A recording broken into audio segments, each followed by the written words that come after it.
ESPN Seahawks reporter Sheil Kapadia joins us now. Sheil, the Seahawks, of course, without Marshawn Lynch, without Jimmy Graham. So how did they plan on making up for that offensively?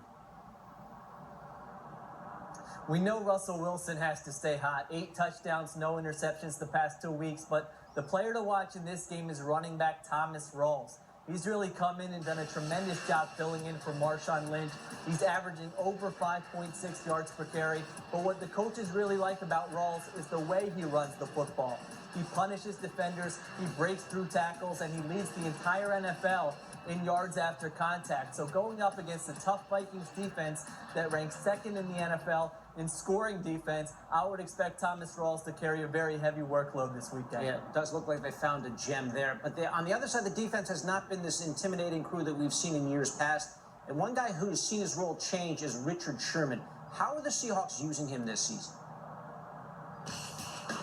Yeah, you're right. The defense has just given up too many explosive plays, but Sherman has not really been a big part of that. He's playing at a very high level, and in the past, we've seen him camp out at that left cornerback spot. That hasn't been the case all the time this year. He's shadowing opposing #1 wide receivers quite a bit. We saw him do a good job last week against Antonio Brown. He did it against A.J. Green earlier in the season, Des Bryant as well. So it's not something we're going to see every week with Richard Sherman. But Chris Richard, the defensive coordinator, Pete Carroll, they like having that flexibility in their back pocket that if they face a very dynamic wide receiver, they can stick Sherman on him for most of the game. And he's shown he can get the job done there.